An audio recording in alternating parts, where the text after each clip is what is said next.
73वें गणतंत्र दिवस पूरे हिंदुस्तान वासी हम इस पर मनाएंगे। और राष्ट्रीय युवा शक्ति का लगातार यह प्रयास होता है कि आज हमारा गणतंत्र दिवस और स्वतंत्र दिवस एक सरकारी आयोजन बन के रह चुका है, इसलिए हम लोग हर बार एक नए तरीके से कार्यक्रम करने का प्रयास करते हैं। लोगों ने चाहा है कि कुछ अच्छा, ताकि लोगों पर एक अच्छा मैसेज जाए लोगों के ये में कि राष्ट्रीय युवा शक्ति ये बोलती नहीं है, करके दिखाती है। लोगों के अंदर पहले जो पिछले बार वो होता था पहले के सालों में कि अल्बर्ट एक्का चौक से लेकर काली मंदिर तक हम लोग सजाते थे, उसको थोड़ा और बढ़ा देंगे। तो राष्ट्रीय युवा शक्ति ने यह पहल की है कि इस बार से हम सोशल मीडिया के माध्यम से, चूँकि सोशल मीडिया से हम लोगों तक आसानी से पहुंच सकते हैं, तो लोगों को ये बताने का काम करेंगे कि संविधान उनको क्या फंडामेंटल राइट देता है। 73वें गणतंत्र दिवस पूरे हिंदुस्तान वासी हम इस पर मनाएंगे। और राष्ट्रीय युवा शक्ति का लगातार यह प्रयास होता है कि आज हमारा गणतंत्र दिवस और स्वतंत्र दिवस एक सरकारी आयोजन बन के रह चुका है, इसलिए हम लोग हर बार एक नए तरीके से कार्यक्रम करने का प्रयास करते हैं। लेकिन क्योंकि पिछले 2 वर्षों से कोविड का काफ़ी प्रभाव रहा है, इस बार भी कोविड है, सरकार प्रशासन अपने हिसाब से लगे हुए हैं, तो हमारा भी कर्तव्य बनता है भारतीय होने के नाते कि किन्हीं को कोई परेशानी ना हो, किन्हीं को कोविड का गाइडलाइन को नज़र में रखते हुए इस बार का कार्यक्रम हम लोग तय किए हैं कि 26 तारीख को जो एक नई परंपरा की शुरुआत किए हैं। 1971 में भारत पाकिस्तान के युद्ध में शहीद हुए थे परमवीर अल्बर्ट एक्का चौक स्थापित हुआ था, और उस स्थान पर कभी राष्ट्रीय ध्वज झंडोत्तोलन नहीं होता था। उस स्थान पर हम लोग राष्ट्रीय ध्वज झंडोत्तोलन करने का गणतंत्र दिवस और स्वतंत्र दिवस के दिन हम लोग एक नई परंपरा की शुरू मतलब भव्य प्रोग्राम करना चाह रहे हैं और करेंगे, बिल्कुल करेंगे।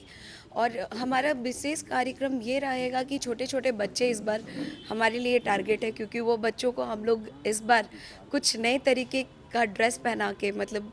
लाइक भगत सिंह, फिर इंदिरा गांधी, हम लोगों ने चाहा है कि कुछ अच्छा, ताकि लोगों पर एक अच्छा मैसेज जाए लोगों के ये में कि राष्ट्रीय युवा शक्ति ये बोलती नहीं है, करके दिखाती है। लोगों के अंदर जज्बा दिखाती है कि हाँ, हम भारतीय हैं और हमारे अंदर वो चीज़ है। 26 जनवरी और 15 अगस्त को लेके हम लोग ये चीज़ सोचते हैं, लोग इस चीज़ को मतलब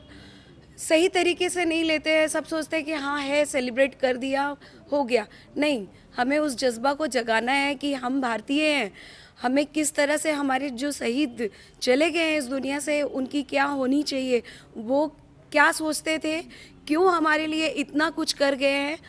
उस चीज़ को ध्यान में रखते हुए हम लोगों ये प्लानिंग। गणतंत्र दिवस से हम लोगों का एक कार्यक्रम है, चूँकि गणतंत्र दिवस हमारे संविधान को जब देश में लागू किया गया और उस संविधान से हमारे देशवासी, देश के आम नागरिक, उनको अधिकार मिला,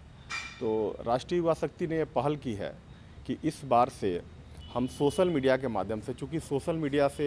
हम लोगों तक आसानी से पहुंच सकते हैं, तो लोगों को ये बताने का काम करेंगे कि संविधान उनको क्या फंडामेंटल राइट देता है, क्या मूलभूत अधिकार देता है। जैसे आपने देखा होगा कि बहुत सारे लोगों का सरकार या कोई संगठन या कोई अधिकारी जब उनका जीवन का अधिकार, भोजन का अधिकार या कोई भी अधिकार जब छीनते हैं, तो उनको ये पता नहीं होता है कि वो कहाँ जाएँ। उनको ये अधिकार है कि वो हाई कोर्ट जा सकते हैं, सुप्रीम कोर्ट तक डायरेक्ट जा सकते हैं, सीधा वहाँ पर वो पहल कर सकते हैं। तो इस बार से राष्ट्रीय युवा शक्ति ने ये तय किया है कि गणतंत्र दिवस से हम इस कार्य को शुरू करेंगे और इस पुनीत कार्य के द्वारा हम लोगों तक पहुँचेंगे और उनको बताएं। पहले जो पिछले बार वो होता था पहले के सालों में कि अल्बर्ट एक्का चौक से लेकर काली मंदिर तक हम लोग सजाते थे, उसको थोड़ा और बढ़ा देंगे, सुजाता चौक तक सोचे हुए हैं, और उसमें कुछ नया अभी प्लानिंग चल ही रहा है।